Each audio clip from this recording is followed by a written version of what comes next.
እኔ የወሰንኩለት አይደለም አቶ ልደቱ እኔ ኢትዮጵያ ላይ ካመጣው መከራ ኢትዮጵያ ላይ ከደረሰብን ቲፒኤልኤፍ እኮ የኢትዮጵያ ማስተዳዳሪ ነበረ መርቶናል እኮ 27 አመት ከዛ አንፃር ስመለከተው መጥፋት ያለበት ነው መኖር የለበትም ማለት እኔ ከደረሰብኝ አንፃር ነው የትግራይ ህዝብ ከፈለገው ግን ምንም ማድረግ አልችልም ነው ያልኩ 27 አመት የገዛክ ቲፒኤልኤፍ ብቻ አይደለም ኦህዴድም ገዝቶሃል በአዴንም ገዝቶሃል ኢህዴግም ገዝቶሃል ተላላኪዎቹን እኔ በተላላኪ ነው መላቸው አቅም የላቸውም እነዚህን አካላት እንደ አንድ ትርጉም ያለው ስልጣን አላቸው ብያላምንም እሱ እኮ ነው የሚያሳዝነው የበለጠ ተጠያቂ የሚሆኑት እነሱ ናቸው እንደውም ከቲፒኤልኤፍ በላይ ቲፒኤልኤፍማ ለሚያምንበት ለራሱ የፖለቲካ የበላይነት ነው ያን ያደረገው በአዴን ኦህዴድ ግን ተላላኪ ሆነው ለማያምኑበት ነገር ነው ህዝባቸውን ሲገዙ የነበረው ሲጨቁኑ የነበረው ይሄ ከተጠያቂነት ከኃላፊነት ነፃ ሊያደርጋቸው አይችልም እንደውም ተጠያቂነትን በዚህ እንተማመናለን ከኃላፊነት ነፃ ሊያደርጋቸው አይችልም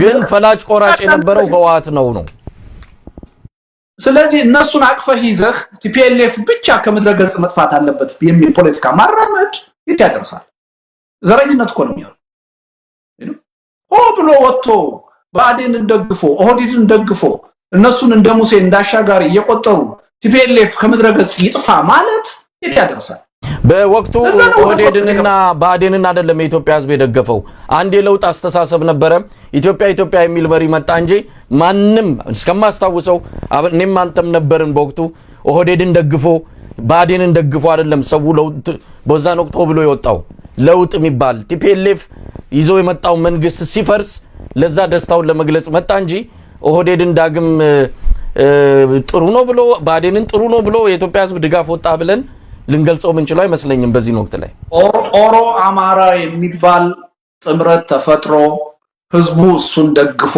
አንተም ጭምር ነው እንቅስቃሴ የተደረገው እነዛ ሰዎች የኢህአዴግ አባል ሆነው ይኖሩ ናቸው የፈረሰ መንግስትም የለም ከውስጣቸው ቲፒኤልኤፍን ቀነሱ እንጂ የፈረሰ መንግስት የለም ያው መንግስት ነው የ27 አመቱ መንግስት ነው የቀጠለው ግን ትልቁ ችግራችን ያለው በተለየ ሁኔታ የምናየው ቲፒኤልኤፍን ስለሆነ ሌሎቹን ማየትም ረሳ ለዛ ነው ትግሉ የተጠለፈው የትም ያልደረሰው ይሄ መንግስት 27 አመት የነበረ መንግስት ነው ቲፒኤልኤፍ ብቻ አይደለም ተጠያቂው ቲፒኤልኤፍ ብቻ አይደለም የችግሩ አካል እነዚህም የችግሩ አካል ናቸው እነሱ ሊያሻግሩን አይችሉም አዲስ የሽግግር መንግስት መቋቋም አለበት አዲስ የሽግግር ሂደት መፈጠር አለበት ብለን ቢሆን ኖሮ ይሄ ሁሉ ችግር አይመጣም ነበር ያን ነው ስህተት የሰራነው አሁንም ተመሳሳይ ስህተት ነው እየሰራን ያለነው ቅድም ምን ብያለሁ ትግራይ ውስጥ አሁን ያለው ሽኩቻ የግለሰቦች ሽኩቻ አይደለም በብልጽግና ፓርቲና በቲፒኤልኤፍ መካከል ያለ ሽኩቻ ነው አሁንም እያደላን ያለነው ለብልጽግና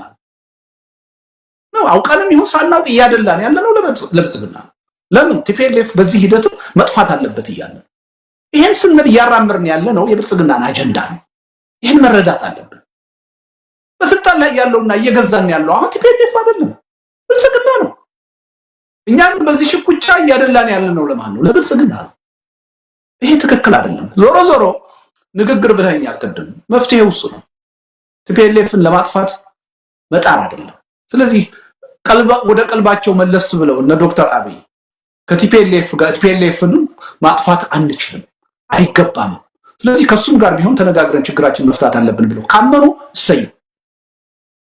ከልባቸው ያምናሉ ወይ የራሴ ጥርጣሬ አለ ቅድም ነግሬሃለሁ ቲፒኤልኤፍ ካልጠፋ በስተቀር የፖለቲካ ስልጣናችን አይረጋም ብለው የሚያስቡ ሰዎች ናቸው እንቅልፍ የማይተኙ ሰዎች ናቸው ስለዚህ ለጊዜውም ቢሆን ሰላም ለመፍጠር ይሄ ነገር ያስፈልገናል ብለው ካመኑ እሰየው ነው ብለው መነጋገራቸውን እደግፋለሁ በዚህ መንገድ ነው ትንሽም ቢሆን የለውጥ ተስፋ መምጣት የሚችለው የሰላም ተስፋ መምጣት የሚችለው አጠፋለሁ እናጠፋቸዋለን በሚል የትም ፈቀቅ ማለት አይቻልም የኢትዮጵያ ፖለቲካም የትም አይደርስም ትግሉ ሁሉ ጊዜ ሆሪዞንታል እንዲሆን የጎንዮሽ እንዲሆን አገዛዙ ለመከፋፈል የሚጠቀምበት መሳሪያ መሬት ላይ እንዲሰራ ያደረግን ያለ ነው እኛ ነው በተለየ ሁኔታ አሁንም መንግስት ያልሆኑ ኃይሎችን ቀዳሚ ጠላት አድርገን በማየት እንዲወገዱ እንዲጠፉ በመጣር አገዛዙን በቀጥታም ይሁን በተዘዋዋሪ ይረዳል ከዚህ አስተሳሰብ መውጣት ልደቱ የኔን አሁን ምናወራው እንግዲህ የግሌንም ስሜትም እየገለጽኩ ነው እኔን አሁን ብትጠይቀኝ ከቲፒኤልኤፍ በላይ እንዲጠፋ ብንፈልገው ብልጽግና ነው ከቲፒኤልኤፍ በላይ መቻል አሁን ባለኝ የፖለቲካ አቋም ቲፒኤልኤፍ ይልቅ ቲፒኤልኤፍ 27 ዓመት በቆየበት ጊዜ በኢትዮጵያ ስልጣን ላይ ጥያቄያችን የነበረው ዲሞክራሲ፣ ፍትህ፣ ነጻነት ነው። አሁን እኮ አይደለም፣ እነዛ ቅንጦት ሆነዋል። ቲፒኤልኤፍ እኮ ከሞያሌ እስከ መቀሌ ከጅጅጋ እስከ ወለጋ ድረስ ሰው ይንቀሳቀሳል። የመንቀሳቀስ መብት እንደዛ አይነት ስጋት ውስጥ ያልገባ ነበረ። አንዳንድ ጊዜ ሳናቀው ያንን ዘመን ሁሉ እየናፈቅን እኮ ነው። ስለዚህ በምንም ተአምር ሰማይ ዝቅ ምድር ከፍ ቢል እኔ ከብልጽግና ነው ከቲፒኤልኤፍ ብልጽግና ይሻላል ልል የምችልበት ምንም ሞራል የለኝም። ቀድሞ እንዲጠፋ የምፈልገው ምናልባትም እንደው ጊዜ ባይሰጠውና ብንገላገለው ደስ የሚለንና ምኞትም በጸሎትም በትግልም እየጠየቅን ያለነው ብልጽግና እንዲወገድ ነው። ስለዚህ አንተንም አሁን ያልከንን እኛ ብልጽግናን ለመደገፍ አይደለም አሁን የምልም እኔ ቲፒኤልኤፍ አሁን የተወሰነ ከስተቱ ተምሮ ለትግራይ ህዝብም ለኢትዮጵያ ህዝብም ይጠቅማል ዘመኑ ይዋጃል ብሎ የሚለው አስተሳሰብ ካለው እውነት ለመናገር ምንም ችግር የለብንም። በኔ በግል ብትጠየቅ ምርጫዬ ቢሆን ምንም ችግር የለም። ብልጽግና ጋር ያለው ችግር ግን ለኢትዮጵያ ጠንቅ ነው፣ ኢትዮጵያን ያጠፋታል ብዬ ስለማምን የብልጽግና መወገድ ቁጥር 1 ምርጫ አድርጌ ነው የምቀበለው። ወይ ትናንትና ለምሳሌ አሁን በተፈጠረው ችግር ውይይት ስታደርግ ሰምቻለሁ ከሆነ ሰው ጋር 10 ጊዜ ስትናገሩ የነበረው ቲፒኤልኤፍ መጥፋት አለበት ነው ስትሉ የነበረው። እኔ ጋር አሁን ውይይት ከጀመርን በኋላ ስለ መጥፋት ስታወራ የነበረው ስለ ቲፒኤልኤፍ መጥፋት ነው፣ ስለ ብልጽግና አይደለም። አብዛኛው ሰው ውይይቱ በትግራይ ዙሪያ ስለሆነ እንጂ ቲፒኤልኤፍ ላይ ያተኮር ነው። አጠቃላይ የኢትዮጵያ ሁኔታንማ ምንም ችግር የለም። እንደው ልደቱ እንዲ መመላለሱ ትርጉም አለው ብዬ አላምንም። ይሄ ምንም ጥርጥር የለም። ብላችኋል ብለ ዛሬ ነጥብ ለማስቆጠር ሳይሆን ትላንትም ከትላንት ወዲያም ዛሬም ወደፊትም እንደ ብልጽግና የኢትዮጵያ ጠላት የለም። እንደ ዶክተር አብይ የኢትዮጵያ ብሔራዊ ስጋት የሆነ ማንም የለም ብለን ነው ምናምነው። ውይይቱ በትግራይ ብቻ ስላተኮረ ቲፒኤልኤፍ ስለሆነ አጀንዳው ያንን አነሳን እንጂ ብልጽግናን በፍጹም አናልኩም። ስተትህ በትግራይ ጉዳይ ነው። ለዛ ነው ቲፒኤልኤፍን ብቻ ያነሳ ነው አልከኝ። መጀመሪያ እኮ ለዚህ ነበር ይሄን አስተሳሰብህን በደንብ እንድትፈትሸው ነበር። ትግራይ ውስጥ አሁን የምናየው ሽኩቻ በፌደራል መንግስቱና በቲፒኤልኤፍ መካከል ያለ ሽኩቻ ነው። ነጥለህ የትግራይ ችግር ብቻ አድርገህ አትየው፣ ነጥለህ የቲፒኤልኤፍ ብቻ አድርገህ አትየው።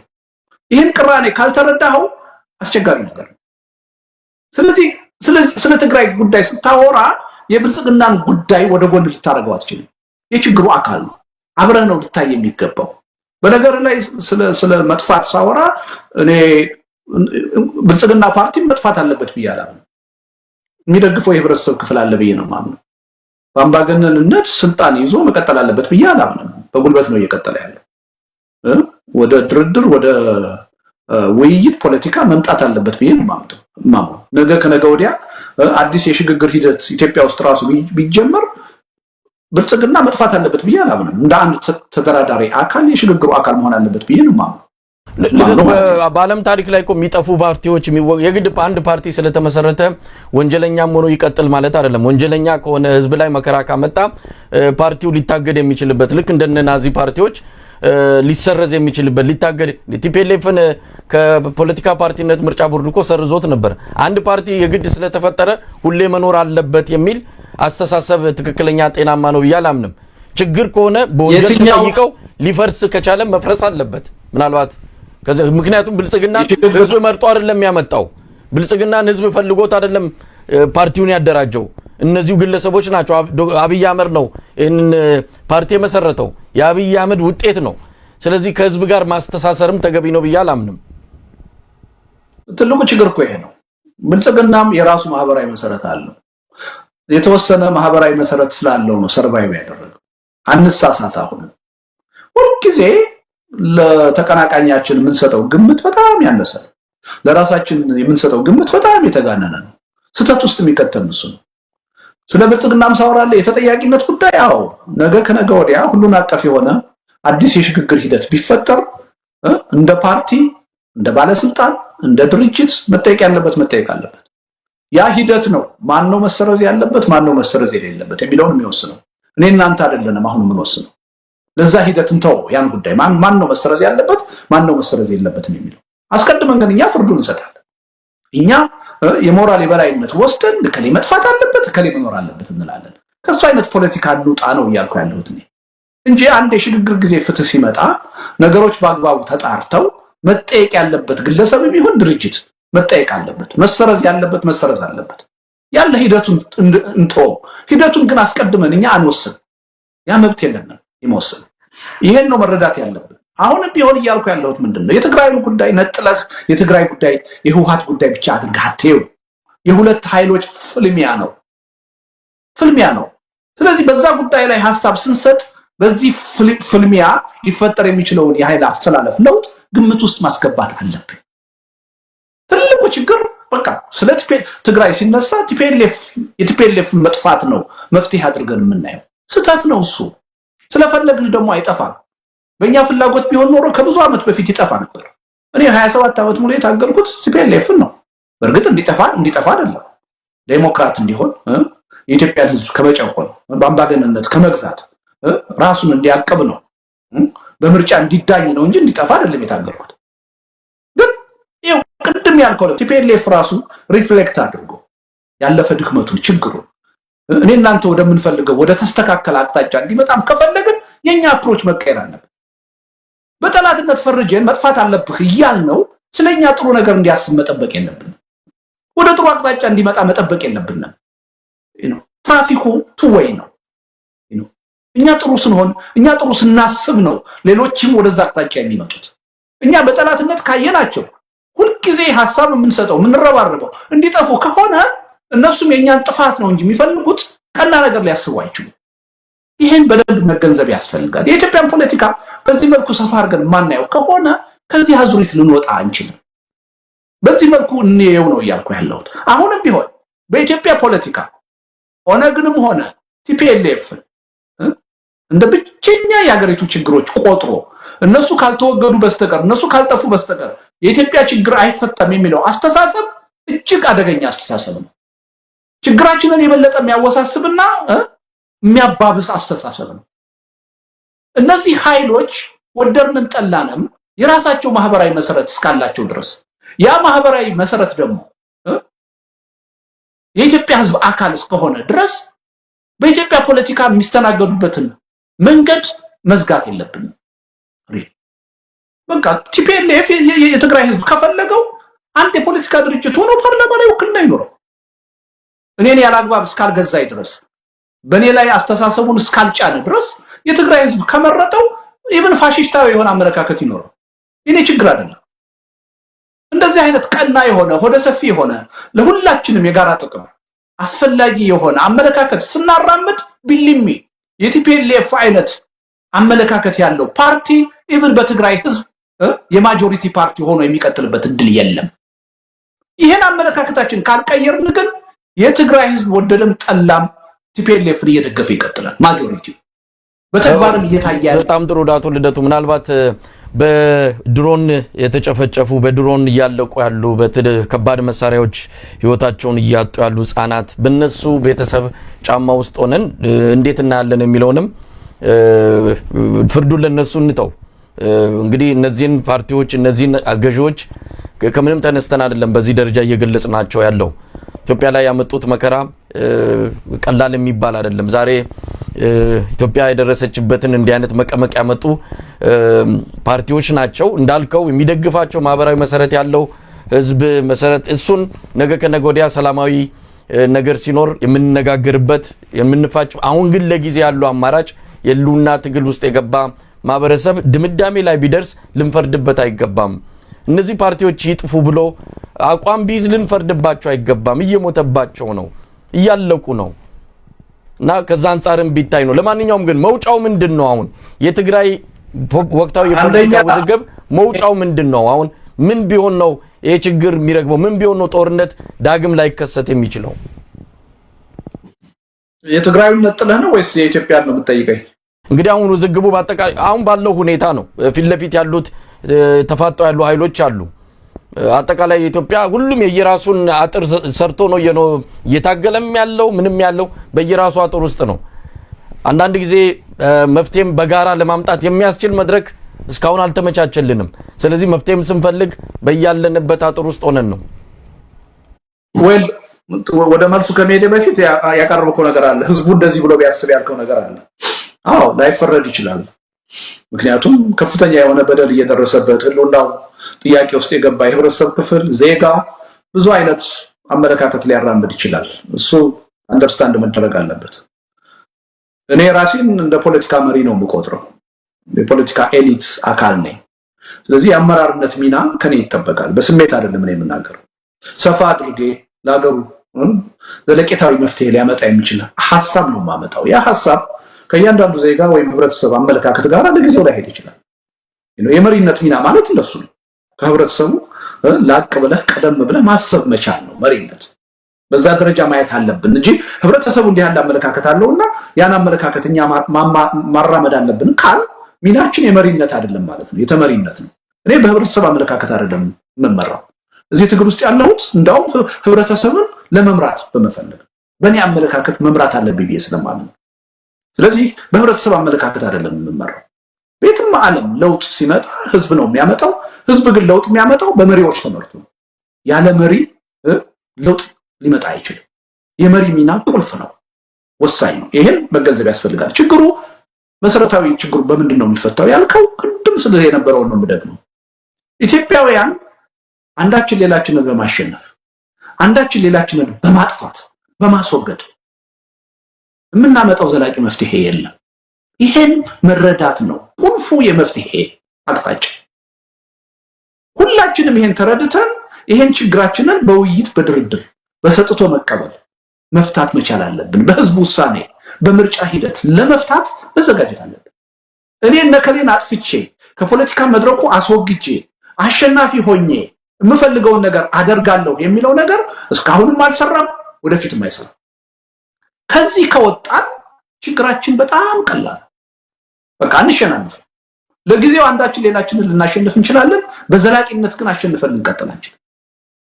አንዳችን ሌላችንን ለዘላለም ማጥፋት አንችልም። በመጠፋፋትም የሚመጣ መፍትሄ የለም። ስለዚህ ሁላችንም ይሄን አቅማችንን አውቀን ወደ ሰላማዊ ውይይትና ድርድር መምጣት አለብን። በቁጥር አንድ ዋናው የዚህ መፍትሄ አካል መሆን ያለበት መንግስት ነው። መንግስት አሁን ያለውን ህዝባዊ ተቃውሞ በአፈና በግድያ ሊያስቆመው እንደማይችል፣ በዘላቂነት ሊያሸንፈው እንደማይችል አውቆ ወደ ታይታ ሳይሆን ወደ ልባዊ የውይይትና የድርድር ሂደት መምጣት አለበት። እሱ በዛ ደረጃ ወደ ልባዊ የውይይትና የድርድር ሂደት ከመጣ ተቃዋሚው ጎራ ደግሞ አሁንም መንግስትን በጉልበት ካላሸነፍ በስተቀር ካላጠፋሁት በስተቀር አሸናፊነት የለም ብሎ ከማሰብ መቆጠብ አለበት። ራሱን ለውይይትና ለድርድር ማዘጋጀት አለበት። የኢትዮጵያ ችግር እንዲፈታ የምንፈልግ ከሆነ ይሄ አገርና ህዝብ ህልውናው ተጠብቆ በዘላቂነት እንዲቀጥል የምንፈልግ ከሆነ የዚህ አይነት አዲስ አስተሳሰብ ያስፈልገናል። እርስ በርስ በመገዳደል አሸናፊና ተሸናፊ በመሆን አጥፊና ጠፊ በመሆን የሚመጣ ለውጥ የለም። ስለዚህ በትግራይም ደረጃ በአማራም ደረጃ በኦሮሚያም ደረጃ በአጠቃላይ በኢትዮጵያ ደረጃ ያሉት ቅራኔዎች ሁሉ በዚህ አመለካከት ነው መፈታት ያለባቸው። አይ በማሸነፍ ነው በማጥፋት ነው ችግሩን ልንፈታው የምንችለው ብለን እስከቀጠልን ድረስ ምንም ጥርጥር የለኝም ኢትዮጵያ ትፈርሳለች። የምትፈርሰው ደግሞ ዝም ብላ አይደለም፣ እርስ በርስ አስቀያሚ ዘግናኝ በሆነ ሁኔታ ተላልቀን ነው የምትፈርሰው። ወደዛ ነው ሄደ። እንግዲህ አቶ ልደቱ ያ ነገር እንዳይመጣ በእርግጥም የናንተ ሚና ትልቅ ነው። የፖለቲከኞች ያልከውን ሐሳብ በሙሉ ስለደገፍኩትም ነው በደንብ ያዳመጥኩ። ፖለቲከኞች ሚናቸውን ተጫወቱ ቁጥር ህብረተሰቡ እየተመራ ወደ ትክክለኛው ነገር ይሄዳል። እንግዲህ ፖለቲከኞች ሚናን ነው በደንብ የገለጽከውና ያንን በሚገባ የምንቀበለው ነው። እንደው ወደ ሌላ ርዕሰ ጉዳይ እንሂድ። ምናልባት ከዚህ ከወደብ ጋር በተያያዘ አሁንም ኢትዮጵያ ላይ ያንዣበበ ሌላ አደጋ ነው። ጦርነት ሊከሰት ይችላል የሚል ስጋት ያላቸው እንዳሉ ሆኖ የለም ሊከሰት አይችልም ብለው የሁለቱን ሀገራት አቅም የመዘኑ ወደዛ አይገቡም ብለው የሚገልጹም አሉ። ለማንኛውም መኖሩ መፈጠሩ አይቀርም፣ አይፈጠርም ያልናቸው ጦርነቶች ተፈጥሯልና ምን ይታያል? ከወደብ ጋር የተያዘ ሰሞኑን አንተ አንድ ክሊፕ ወጥቶ ነው እውነት ለመናገር እዚህ ላይ ሂሳችንን ውጠን ሙሉን ውይይት ሳናይ ፍርድ የሰጠናለን። አንዳንዶቻችንም ከአንድ ሚዲያ ጋር ውይይት ባደረክ ጊዜ አሁን በስልጣን ላይ ያለው መንግስት የወደብን ጉዳይ አጀንዳ አድርጎ በማምጣቱ ልናጨበጭብ ይገባናል አይነት በሚመስል መልኩ ተቆርጦ የወጣ ክሊፕ ነው። ሙሉን አልሰማነውም። በዛ ብቻ ተመስርተን ድምዳሜ ሰጠናለን። ያ ስህተት ነው። ሙሉን መከታተል ይገባናል። ግን ከወደብ ጋር በተያያዘ አሁን ካለው ሁኔታ አጠቃላይ ከግራ ከቀኝ ከሚባሉት ጋር በተያያዘ ያንተ አቋም ምንድነው? ምን ትላለህ? ወይ እንዳልከው የሆነ እንግዲህ ወይ ያገዛዙ ሰዎች ሊሆኑ ይችላሉ። ለነሱ በሚጠቅም መልኩ ቆርጠው አውጥተው አሰራጭተው ሰዎች ደንግጠው በሚዲያ ሁሉ የተቹ ሰዎች አሉ እና ያው ወደፊት ጥንቃቄ ብናደርግ ጥሩ ነው። አንደኛ እውነቱን ለመናገር የኢትዮጵያን ፖለቲካ ለሚከታተል ሰው ያ አይነት አቋም ይዤ ልገኝ እንደማልችል በደንብ ይረዳል። ምክንያቱም በዛ ጉዳይ ላይ ያለኝ አመለካከት ከረጅም ጊዜ ጀምሮ የሚታወቅ ነው። እንደዛ ልል አልችልም እና አንዳንዴ ያው ነገሮችን በዛ መልኩ ስለማናያቸው የተነገረው ነገር ሁሉ እውነት አድርገን እንወስዳለን። እኔ አሁን በአንዳንድ ጉዳይ ላይ መሳይ እንደዚህ አለ ተብሎ የሆነ ክሊፕ ቢወጣ ወይም ሰው ቢነግረኝ አላምነው። ምክንያቱም ምን እንደምታስብ ብቻ ሳይሆን እንዴት እንደምታስብ በተወሰነ ደረጃ አውቃለሁ ብዬ አምናለሁ። አይ መሳይ እንኳን ይሄን አይደለም ነው የምለው፣ በመጥፎም በጥሩም ማለት ነው። ከዛ ለማጣራት ነው የምሞክረው እንጂ ወዲያው አቋም ላይ አልደርስም። ግን አቋም ላይ ደርሰው ትችት ያቀረቡ ሰዎች አሉ። እንግዲህ መታረም ያለበት ይመስለኛል። ዞሮ የዚህ የባህር በር ጥያቄን በሚመለከት ያው ታውቃለህ፣ እኔ ወደብ የሚል አባባል አልጠቀምም። ስለ ባህር በር ጥያቄ ነው የማወራው። ወደብ አልተቸገርንም፣ አሁንም አለን። ወደብ ለመጠቀም የሚያስችል ብዙ አማራጭ አለን። ወደፊት የወደብ አጠቃቀምን በሚመለከት ብዙም ችግር ያለብን አይመስለኝም። ዋናው የራሳችን የምንለው የባህር በር ያስፈልገናል የሚለው አጀንዳ ነው እና ይሄ አጀንዳ የትውልድ አጀንዳ መሆን አለበት ብዬ አምናለሁ። በዚህ ጉዳይ ያለኝን አመለካከት ከድሮ ጀምሮ ሳንጸባርቅ ነው የነበረው። ብዙ ጽፌያለሁ፣ ብዙ ተናግሬያለሁ። ስለዚህ እሱ ላይ ብዥታ መኖር የለበትም። ነገር ግን የዛሬ 4 ዓመት ገደማ የጻፍኩት መጽሐፍ ላይ አንድ ጉዳይ አስቀምጬ ነበር። ዶክተር አብይ በጣም ወደድማይ ወይም ፖፑሊስት ፖለቲከኛ ናቸው። ስለዚህ የህብረተሰቡን የልብ ትርታ እያዩ የህብረተሰብ ድጋፍ ያመጣልኛል የሚሉትን ካርድ ሁሉ በየጊዜው እየመዘዙ ህዝብን ለማሰባሰብ ይሞክራሉ። ስለዚህ ሄደው በመጨረሻ ከሚመዟቸው ካርዶች ውስጥ አንዱ የቀይ ባህር ጉዳይ ነው ሊሆን የሚችለው ብዬ የጻፍኩት የተናገርኩት ከ4 ዓመት በፊት እንዳልኩትም አልቀረም። የዛሬ ዓመት የባህር በር ጥያቄ የቀይ ባህር ጥያቄ ያለን የሚል ይዘው ብቅ እና ሶማሌላንድ ሄደው የአይነት አስቀያሚ የሆነ ስምምነት አደረጉ እና ያኔም በወቅቱ ታስታውሳለህ ሐሳቤን ገልጫለሁ። አንደኛ ስምምነቱ የትም ሊደርስ እንደማይችል፣ ይሄ የጨረቃ ወደብ ነው እንጂ የትም ሊደርስ የሚችል ስምምነት አይደለም። ሁለተኛ አሁንም ህዝቡ እንደፈራሁት ነው መደናገር ውስጥ እየገባ ነው በሚል እምነት አንድ አርቲክል ጽፌያለሁ። እርግጠኛ ነኝ ልኬልሃለሁ። የባህር በር ጥያቄ የማን ነው በሚል ርዕስ ሰፊ የሆነ አርቲክል ጽፌያለሁ። ይሄ አጀንዳ ወደፊትም የድጋፍ ማሰባሰቢያ አጀንዳ ሆኖ ጥቅም ላይ ሊውል ስለሚችል በዚህ ጉዳይ ተደናግረን ተሳስተን ወጥመድ ውስጥ መውደቅ የለብንም በሚል ሰፊ የሆነ ትንታኔ የሰጠውበት መጣጥፍ አቅርቤ ነበር ማለት ነው። አሁንም ይሄ የባህር በር አጀንዳ የፖለቲካ አጀንዳ ሆኖ የድጋፍ ማሰባሰቢያ ሆኖ ብቅ ብሏል። ስለዚህ ይሄ ጉዳይ በጥንቃቄ መታየት አለበት። እውነቱን ለመናገር እነሱ በሚሰጡን አጀንዳ ሁሉ ጊዜ መነጋገር አለብን ብዬ አላምንም። አሁን የምንነጋገረው የግድ ሆኖ ምክንያቱም ከጦርነት ጋር ተያይዞ ነው የመጣው። ጦርነት ሊያስነሳ በሚችል መጠን ተያይዞ የመጣን ነገር አይ ይሄ ለድጋፍ ተብሎ ብቻ የመጣ ስለሆነ ልንነጋገርበት አይገባም ልላችሁ ወደርንም ጠላንም አጀንዳ አድርገን ልንነጋገርበት እንገደዳለን። ነገር ግን ይሄን ጉዳይ ከተለያዩ ሁኔታዎች አንፃር ማየት ያስፈልጋል። አንደኛ ሞቲቭ ትክክል አይደለም። የኢትዮጵያ ሕዝብ ጥቅሙ እንዲከበር የባህር በር እንዲያገኝ ተብሎ አይደለም ይሄ አጀንዳ አሁን እየተቀነቀነ ያለው። ኢትዮጵያኒስት ከሆነው ኃይል ከአማራው ማህበረሰብ የጠፋውን ድጋፍ እንደገና ማግኘት እንዴት እንችላለን በሚል የፖለቲካ ስሌት ነው ይሄ አጀንዳ ወደ መድረክ እንዲመጣ የተደረገው። ይሄ መንግስት ለኢትዮጵያ ህልውና ለኢትዮጵያ ሉዓላዊነት ተቆርቋሪ ቢሆን ኖሮ ብዙ ነገሮችን ሊያደርግ ይችል ነበር። የኤርትራ መንግስት ጋብዞ የራሱን ህዝብ አያስጨፈጭፍም ነበር፣ የራሱን ግዛት አያስወርርም ነበር። የሱዳን መንግስትን ጋብዞ የራሱን ግዛት በውጭ ኃይል እንዲያዝ አያደርግም ነበር። እስካሁን እንደተያዘ ነው። ፓርክ ከሚገነባ የኮሪደር ልማት እያለ ገንዘብ ሲበትን ከሚውል የአባይ ግድብን ጨርሶ የኢትዮጵያ ስትራቴጂክ የሆነ ፕሮጀክት ነው ጥቅም ላይ እንዲውል ያደርግ ነበር። ይሄ መንግስት ለአገርና ለህዝብ ደህንነት ተቆርቋሪ ቢሆን ኖሮ አገር ውስጥ የተፈጠሩ ጦርነቶችን በማስቆም ረገድ ትኩረት ሰጥቶ ይሰራ ነበር። ስለዚህ ሞቲቭ ትክክል አይደለም። አንድ ከሞቲቭ አንፃር፣ ሁለተኛ ከታይሚንግ አንፃር ማንም ኢትዮጵያ ውስጥ ያለ መንግስት ይሄን አጀንዳ አድርጎ መያዙን እኔ አልቃወምም። አጀንዳ አድርጎ መያዝ አለበት ብዬ አምናለሁ። ስለዚህ ይሄ መንግስት አጀንዳዬ ነው ቢል ተቃውሞ የለኝም፣ ችግር የለብኝም። እኔ እንዳውም በውጭ ጉዳይ ፖሊሲያችን ሁሉ ተቀርጾ ችግሩ እስኪፈታ ድረስ ይሄን ጥቅም እስከምናገኘው ድረስ የትውልድ አጀንዳ ሆኖ እየተሸጋገረ መቀጠል ያለበት አጀንዳ ነው። ታክቲክ፣ ስትራቴጂ፣ የተለያዩ አማራጮች እየተነደፉ ዋና የትውልድ አጀንዳ ሆኖ መቀጠል ያለበት ነው ብዬ ነው የማምነው። ስለዚህ መንግስት ይሄን አጀንዳው ማድረጉ ችግር የለብኝም። ግን ከታይሚንግ አንፃር ዛሬ የኢትዮጵያ ህዝብ አሁን የባህር በር ማግኘት ነው ወይ ትልቁና ቀዳሚው ጥያቄ? ቅድም እንዳልከው ሰዎች በድሮን እየተገደሉ እየተጨፈጨፉ መኖር አልችል ብለው ከቦታ ቦታ ተንቀሳቅሰው ሰርተው መብላት በማይችሉበት ጊዜ አሁን የባህር በር ጥያቄ አንገብጋቢና ቀዳሚ ጥያቄ ነው? በፍጹም አይደለም። በኑሮ ውድነት እየተሰቃየ ኢኮኖሚው ከመኖር ወደ አለመኖር እየተቀየረ ከሁሉም በላይ ግን የሰላም እጦት ህልውናውን አደጋ ውስጥ በከተተው ሁኔታ አሁን ኢትዮጵያውያን የባህር በር ጥያቄ ይሄን ያህል በጦርነት ጭምር ወደ ጦርነት ጭምር ለመግባት የሚያስገድድ አጀንዳ ነው ወይ? አይደለም።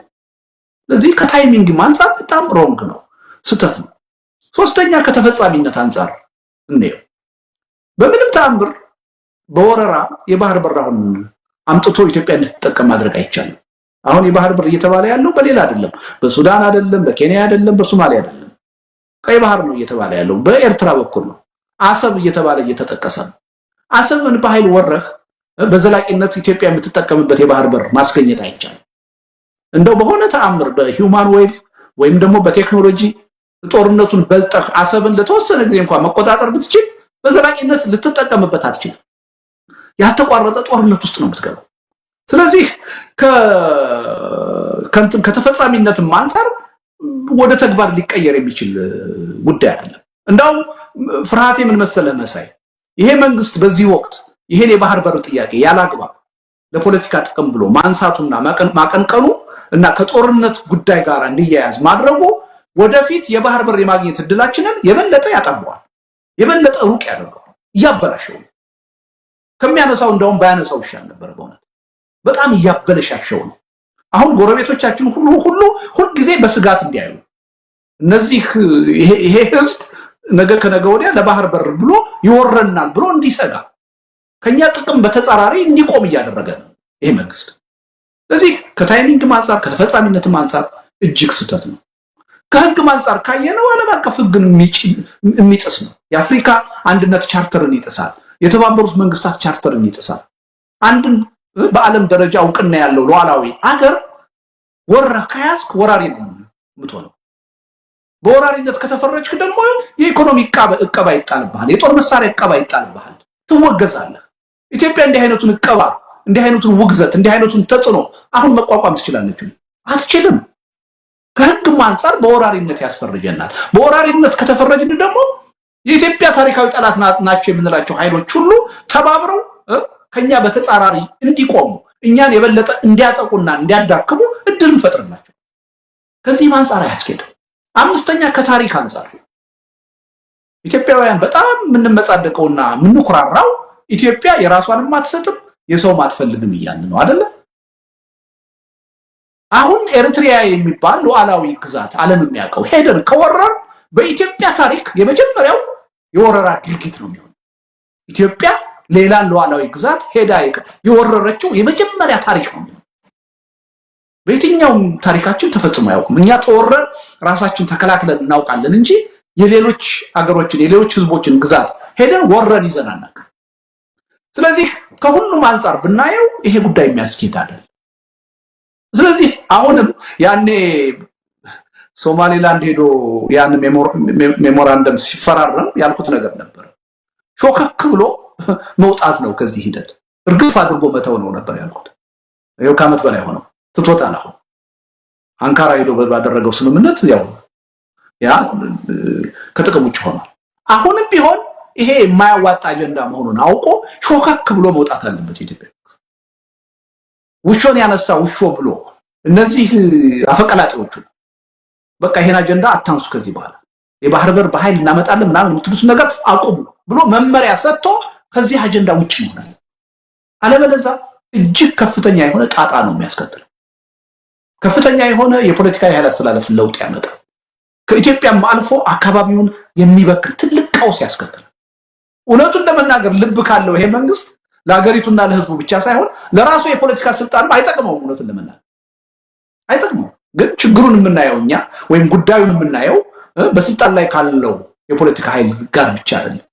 የራሳችንን የህዝባችንን የረጅም ጊዜ ጥቅምና ፍላጎት ማየት ስላለብን እንጂ እንዳውም ይሄ ጦርነት ውስጥ ቢገባ የዚህ መንግስት እድሜም ሊያጥር ይችላል። ግን ሊያስከትል የሚችለው ጣጣ አገርንም ህዝብንም ይዞ ሊጠፋ ይችላል። ከዛ አንፃር ነው የምንቃወመው ማለት ነው። እና እኔ በዚህ ደረጃ ተከራክሮ ማሳመን የሚችል ኃይል ያለ አይመስለኝም። እንደ በቀቀን ዝም ብሎ ጠቅላይ ሚኒስትሩ አንድ ነገር ያመጣሉ፣ ያን እየያዙ መፎከር ነው። የትም አይደርስም። እውነቱን ልንገር፣ ግን በጦርነት መዳራት ወይም ፍለርት ማድረግ አይቻልም። አሁን ይሄ መንግስት አጓጉል ጨዋታ ውስጥ ነው የገባው። ትኩረትም ልሳብ ብሎ ወይም ከልቦ አምኖበት እዚህ ጦርነት ውስጥ ለመግባት አስቦ ከሆነ እጅግ አደገኛ። ኢቭን ትኩረት ልሳብ ብሎ ያመጣው አጀንዳ ከሆነ ሳይታሰብ ወደ ጦርነት የሚገባበት እድል ይኖራል። ካንተ ቁጥጥር ውጭ ይወጣል። ከዛ በኋላ በፈለከው መንገድና ጊዜ ልታቆም አትችልም። አስቸጋሪ ነው የሚሆነው። ስለዚህ ይሄን ሁሉ ነገር ታሳቢ በማድረግ እዚህ ጦርነት ውስጥ ይሄ መንግስት በምንም ተአምር ቀብጦ ተቀናቶ መግባት የለም። ከገባ ለሱም ለሀገሪቱም የሚተርፍ ዕዳ ነው ይዞ የሚመጣው እና ሁላችንም ይሄን ማውገዝ አለብን ብዬ አምናለሁ። አቶ ልደቱ እንግዲህ በሰሞኑን የኢታማዦር ሹም ፊልድ ማርሻል ብርሃኑ ጁላ የቀይ ባህር አካል ልንሆን ተቃርበናል ያሉት ያው በሰላም የሚል ነገር ጨምረውበታል። እንግዲህ እሳቸው የጦር ኃይል አዛዥ ናቸው። በሰላም የሚለው ነገር ለፖለቲከኞች መተው ሲገባው እሳቸው ሲናገሩት ግን የምንረዳው ምን እየታሰበ እንዳለ ነው። ዛሬ ባገኘናቸው መረጃዎች ወደ አፋር አካባቢ ከኤርትራ ጋር ድንበርተኛ በሆኑ አካባቢዎች ላይ የአብይ አህመድ ሰራዊት ተጠግቷል። በኤርትራም በኩል በተመሳሳይ እንደዚሁ ጦርነት የሚመስሉ ዝግጅቶች እየተደረጉ እንዳለ እንሰማለን። ዓለም አቀፉ ማህበረሰብ ስጋት ላይ ነው ያለው። እንግዲህ አንድ አጀንዳ አለ። አጀንዳው ምንድነው? በተለይ የአብይ አህመድ ተቃዋሚ ከሆኑት ብዙ ናቸው አይደለም፣ አሁን ብቅ እያሉ ነው። በአንዳንድ ሚዲያዎች ላይ እየሰማን ነው። አብይ አህመድን ያወግዛሉ፣ ግን ደግሞ ይሄ ጋር አጀንዳችን ነው፣ በምንም ይሁን አጋጣሚውን ተጠቅመን ነው ወደብ ያጣ ነው፣ አጋጣሚውን ተጠቅመን ደግሞ ወደብ ብናገኝ ለኢትዮጵያ ይጠቅማታል፣ የቤታችን ውስጥ ልዩነታችንን ወደፊት እንፈተዋለን ብለው ከወዲሁ አቅጣጫ ለመቀየር ያሰቡ ወገኖችም አሉ። ምናልባት መልሰው ሊሆን ይችላል። የኢትዮጵያ ሕዝብ አቋም ምንድነው መሆን ያለበት?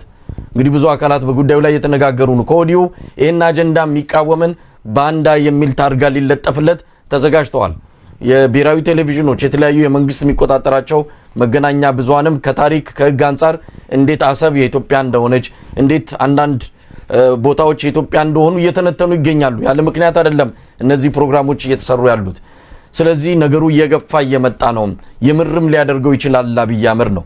የኢትዮጵያ ህዝብ አቋም ምንድነው መሆን ያለበት? ያኔ በ1990 በኢትዮ ኤርትራ ጦርነት ልዩነታችንን እናስወግድ ብለው አብዛኛው ተቃዋሚውም ከአቶ መለስ ዜናዊ ጎን ተሰልፈዋል።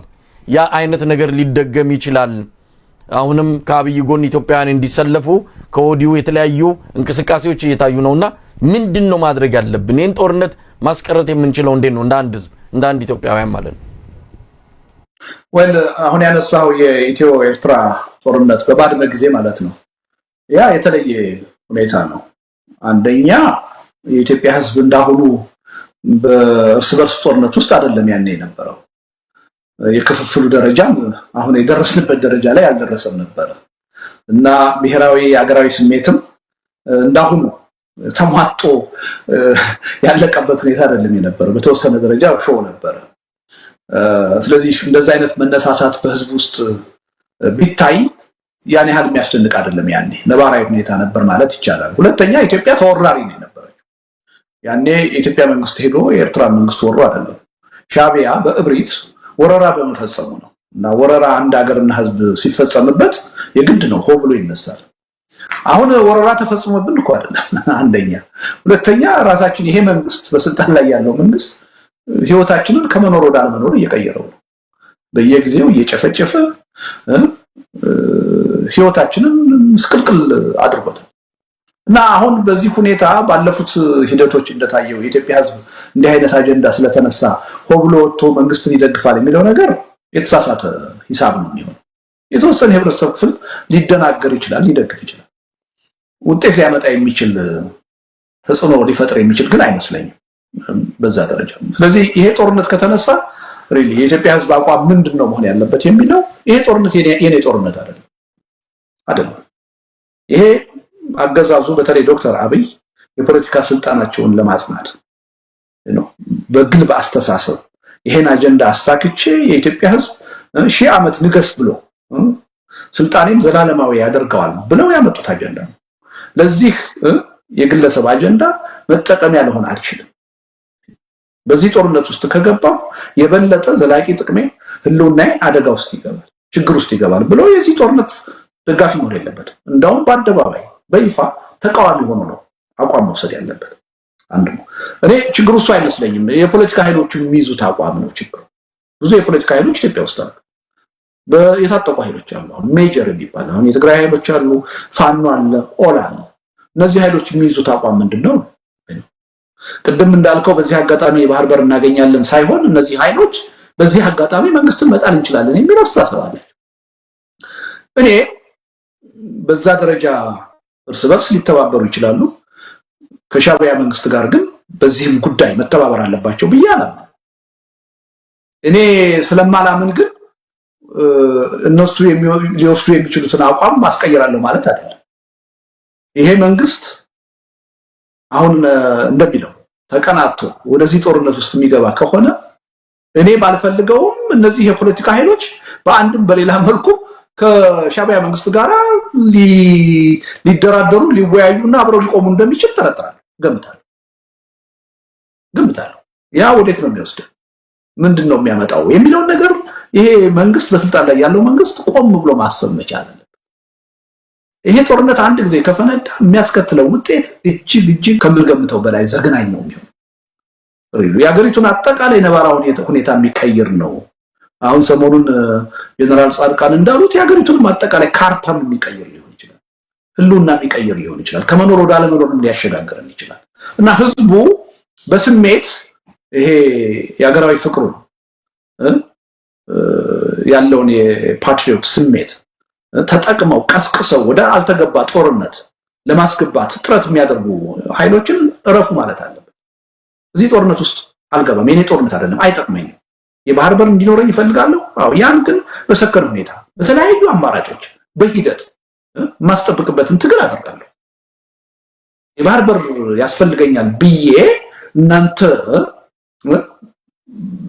ባጠመዳችሁልኝ ወጥመድ ውስጥ አልወድቅም የእናንተ የስልጣን ማራዘሚያ አልሆነም ብሎ ህብረተሰቡ መቃወም አለበት መቃወም ብቻ አይደለም ሪሊ ይሄ ጦርነት እንዳይታወጅ እንዳይነሳ መታገል አለበት ብዬ ነው ማለት ነው በተለያየ መልኩ እንደቱ ሌላው እንግዲህ አንተን ካገኘው አይቀር ማነሳው ትንሽ ጎላ ብሎ ከወጡ የፖለቲካ ክስተቶች አንዱ የኦሮሞ የፖለቲካ ድርጅቶች በቅርቡ በአዲስ አበባ ያደረጉት ስብሰባ ነው የተለያዩ ስሜቶች ተፈጥረዋል ብዙ ነገሮች ተብለዋል በወቅቱም በእርግጥ በአደባባይ የተነገረ ባይሆን በተለያዩ የመረጃ ምንጮች እንዳረጋግጥ ነው ሰሜኖች ተያይዘው እየመጡ ስለሆነ የኦሮሞ ኃይሎች ልዩነታቸውን ወደ ጎን አድርገው ስልጣኑን ከእጃችን ሳንነጠቅ በጋራ እንደን የሚመጣውን ኃይል መመከት አለብን የሚል በብልጽግና ገፋፊነት ወይም ደግሞ ከጀርባ በፋይናንስም ሆነ በተለያየ መልኩ ድጋፍ በማድረግ የተካሄደ ስብሰባ እንደሆነ ኦላም ገልጾታል በተለያየ መረጃ ምንጮችም አረጋግጠናል ሆነም ቀረም በመግለጫ ያስተላለፉት ላይ እናተኩራለን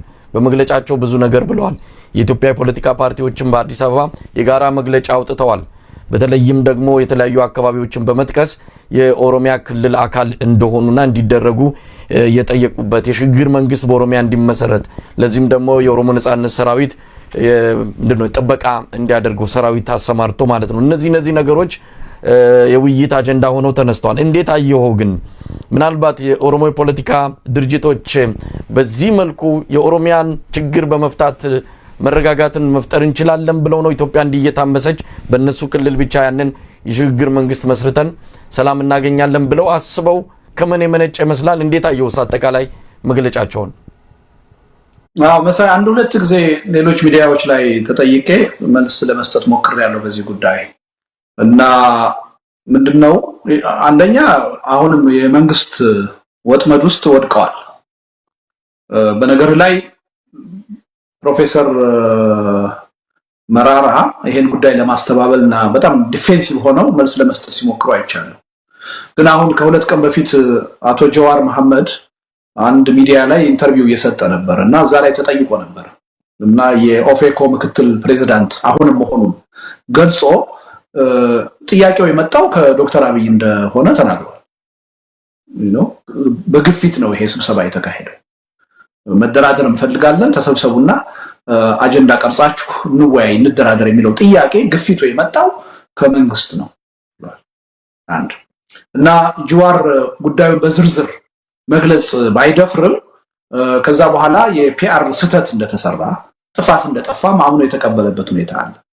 ይሄን ምለው በግሉ ይሄን ስለተናገረ ሳይሆን እዛ ፓርቲ ውስጥ አሁንም አመራር መሆኑን ገልጾ ስለተናገረ ነው፣ ኃላፊነት ወስዶ ስለተናገረ ነው።